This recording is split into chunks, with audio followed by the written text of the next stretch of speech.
What's up, guys? Mike Davis here, Ignite Takeover. I'm hanging out here with Modest Buzelis. Great to be with you, Modest. Yeah, thank you for having me. Not only are you one of the highly talented prospects, but you're also Coldplay's #1 fan, is what I hear. Mm-hmm. You're a big Chris Martin guy, but listen, let's talk about everything with you. I think, the crazy thing is that I think people at home have to realize is to be 18 and to commit to a dream at such a young age is such a big deal. You went to 3 high schools, for instance, just to pursue your dream. You're doing gymnastics, you were doing swimming, but eventually, even though you didn't love basketball at first, your dad really took an interest to make sure you were playing basketball. Both your parents played professionally in Lithuania. You have a great pedigree. You have a grandparent who was even an amazing handball player. But tell us, why basketball? Because you said in an interview, basketball is like a drug to you. If you don't practice, you can't sleep at night. There's a part of basketball you just have to play it. How did you learn to love basketball so much? So basketball is pretty much in our family genes, I'd say. My great-grandfather played it and my grandfather. So I'd say like having those genes, I kind of use them to my advantage, I'd say. Like doing swimming and like gymnastics. I pretty much was in every sport. My family kept me occupied, during my young life. So basketball just found a love. I found a love for basketball like 8th grade, I'd say. So I just took it to my advantage. I knew that like my mom was good, my dad was good, but I also just loved it like so much, and I still love it to this day. I don't think I'm ever gonna stop loving basketball. The level of love, though, is striking to me, because a lot of guys who are at your level, they love it. Yeah. But this is how much you loved it. I mean, you said you'd be playing middle school games, and you'd leave a middle school game in the middle of the game to go drive 45 minutes to go. Not in the middle of the game, but like after the game. After the game. After we won. So you would go after you win. Okay, that's good to know. You'd go drive 45 minutes to go play and practice with another trainer, or you would be zoning out in the middle of your school day just thinking about playing basketball. So it means a lot to you. It does. It does. It was a little difficult for me to focus in school. I know it sounds kind of crazy for people. Like people won't believe that they'd probably say, "Nah, Modest, you just zoned out because you didn't like school." Nah. I just love basketball more, It would like strike me in the middle of a test while I'm doing a test. I'd like learning new moves, like on YouTube and like watching on my computer, because like the Wi-Fi was blocked for phones and stuff. So I'd pull it up on my computer when the when the teacher got close, I'd close it. But you were obsessed. Yeah. And you're still obsessed. Yes. What was it like going to all these different high schools? I know you went to Brewster Academy, that's produced guys like Donovan Mitchell and TJ Warren. So when did you start getting to this point in your career, in your young life, where you started recognizing, I'm really good at basketball and I got a lot of potential? So when COVID kind of hit, I was still at my old high school, Hinsdale Central. So I decided to make this move to Brewster. It was kind of an academic move, I'd say. My mom would call it that. But I looked at it like as a basketball move, because like all the people they produce, I can be one of those guys. So going to Brewster was kind of like it was a big step. It was a big step for me. Because like leaving home for the first time. So it was a little different, but I kind of like took it to my advantage that I can be in the gym all the time, but also I had to do school, but I wasn't really like, I didn't really, hate school. I'd still do it, but having like Coach Smith, who one of the best coaches, of all time in high school, like 5, 6 national championships, I can pick his brain and like figure out what I could do with basketball and see how far it can take me. So. And, as you're progressing through your career, somebody who's taking basketball so seriously, where you're going to 3 different high schools, you're obsessing over it, like you have told us. Why did you choose Ignite? Because you had offers from top-tier programs, Kentucky, UNC. You passed on all that to come to Ignite. Why Ignite? Well, people would say I picked Ignite because there's no school, there's no teachers, but I wouldn't say it's that. I think it's different from like college. Of course, it's the pro route, but I have a lot of belief in Coach Hart and all the coaches. T. Scott, Coach Bake, Nick, CJ. They're all going to be a big part of my life. So I'm always going to keep them close. But it's also I just want to keep the main thing, So basketball is the main thing, and that's the most important.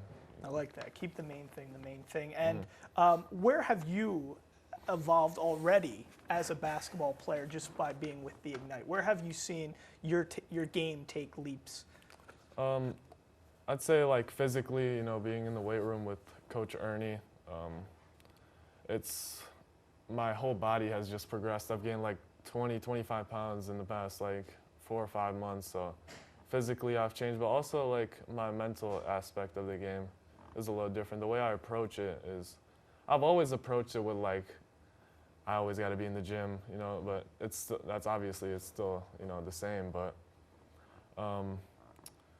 I'd say just working and playing against the best is like the most important thing, because how are you going to progress if you're not playing against the best players? So. And do you think that's the biggest advantage? I mean, if you were doing Kentucky or UNC and you're not playing against vets, right? That's where you think the biggest on the floor difference. Yeah, it's different because you're not playing like the NBA rules, Like everyone who goes to college and who goes to these big schools, they're trying to get to the NBA anyway. So why not like get that advantage of playing against professionals, NBA three-pointer, NBA rules, NBA shot clock, everything.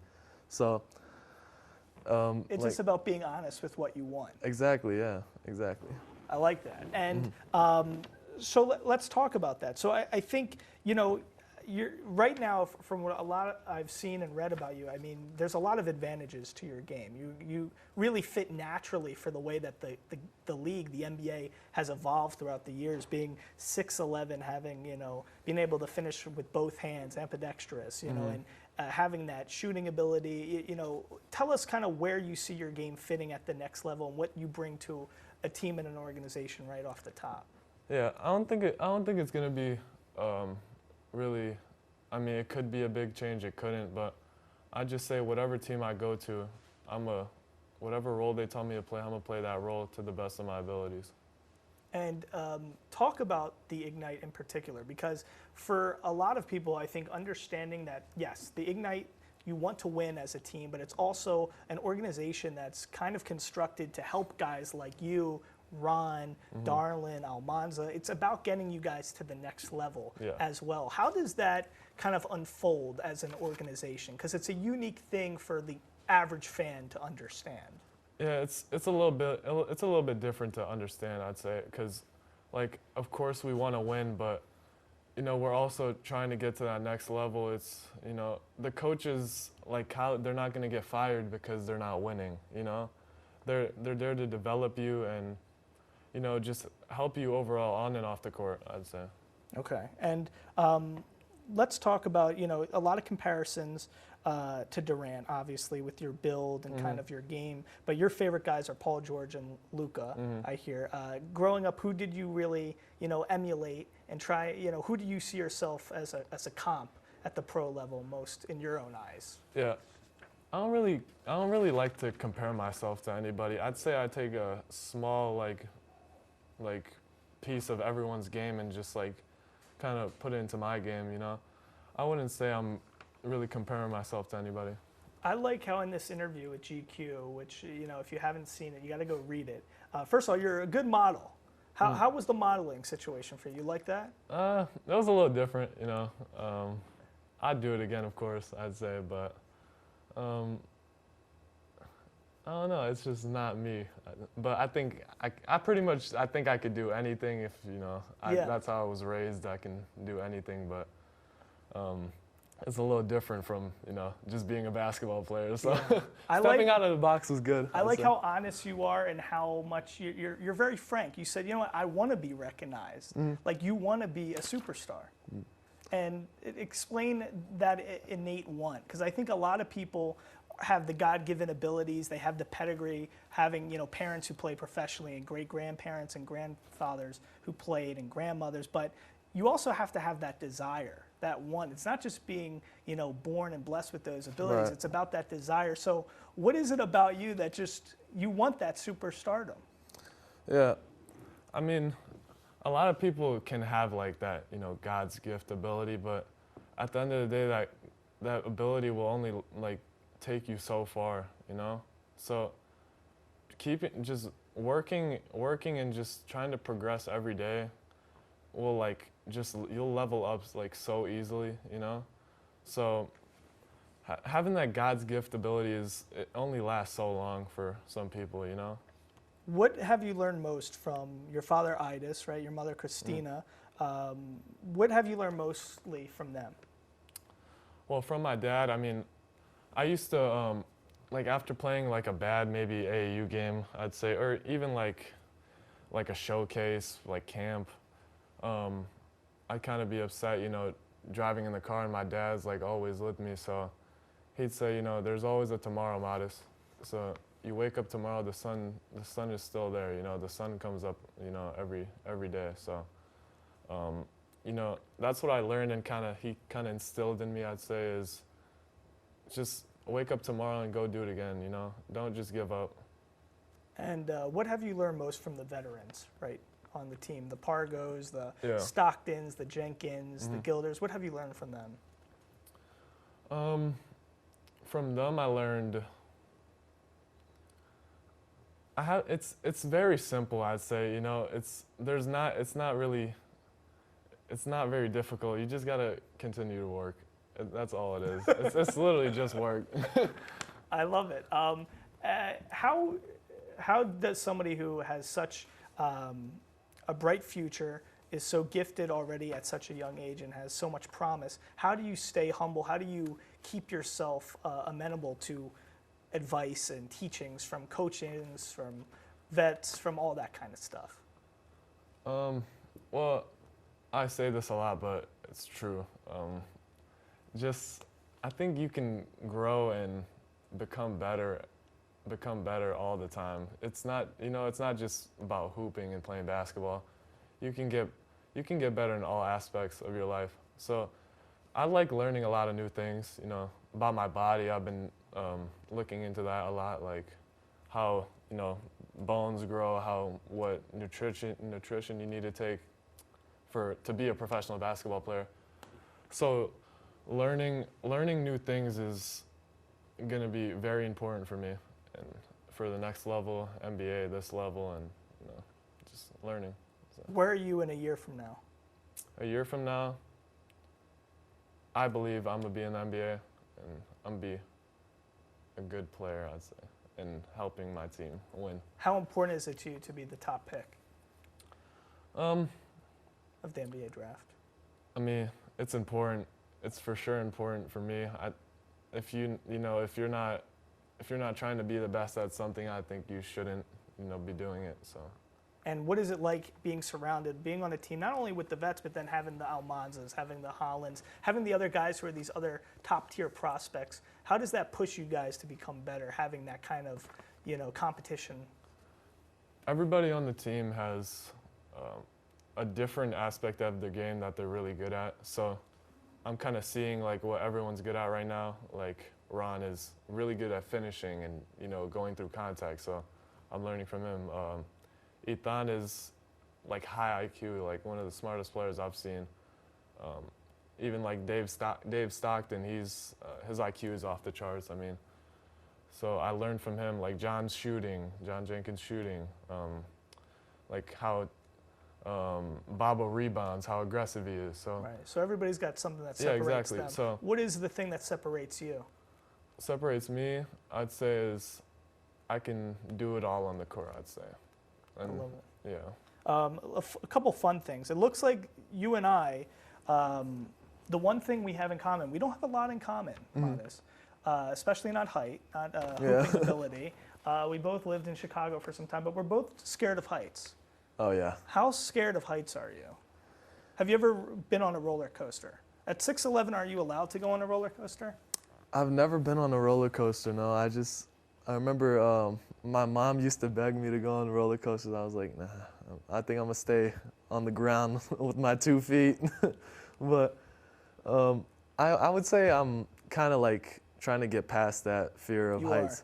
Yeah, it's just I don't really like to play around with my life, you know. That's how I feel. Yeah, like, the thing is, you're already kind of up in the clouds, you know. Like yeah. you're 6'11", so exactly. you can't be scared of heights if you're already that tall. Yeah, but I like kind of trying to go past the fears that I have, you know.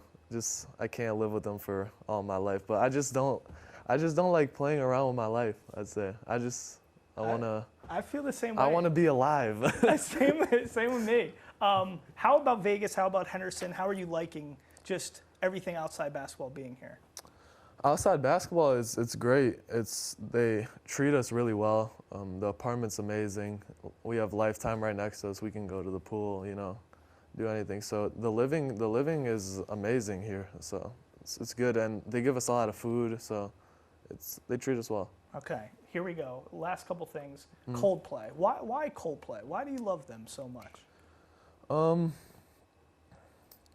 I'd say because I could see they take their time with their music to perfect it, you know? So listening to their music, and their voices are all like good, the Chris instruments, Martin, yeah. Interesting. What's your favorite song? Is there multiple people in that? Yeah, it's a multiple, right? but Chris Yeah. Martin, I think, is the main, is yeah, the main okay. guy, yeah. So they take a lot of time with their music, I can see that. And the way it sounds is just great. I don't know, it's something about it. What's the best song? Best song? The Scientist, Yellow. I mean, there's so many good ones. I mean, Viva. Yeah. Viva, where are you at? For me, I like Yellow a lot. You like it, Yellow. Yeah, Yellow's good. What else is there? I forgot. There's a lot of, that could be a good nickname for you. I mean, Modest is pretty good right away. Mm-hmm. But cold, you're cold play. Cold, you're yeah. cold and play. Mm-hmm. You're cold. Mm-hmm. But That's you stuff, play. I like that. Something like that. I forgot that one song. What is it? Clocks. Clocks. Yeah, that's one's very instrumental. A lot going on there. I like that one a lot. All right, there you go. Modest. Anything else you want to make sure everybody at home knows about you? I'm a positive person, and I think if you guys would meet me, I would, I think I would inspire you to do whatever you love, not just basketball, for me. So whatever you do, I think you should do the best of your abilities and try to strive every day to be better. So. And we can still tell other kids that they should like school, right? Oh yeah, for sure. Yeah, don't listen to me. My mentality is a little different. Listen, I was the same way as you, and I wasn't 6'11" and didn't have any promise for an NBA career. So, school, man. Sometimes for some people. Yeah, go to school, kids. Don't be like me, honestly. There you go. Thank you so much. Appreciate it. Thanks for being with us. Appreciate you guys for having me.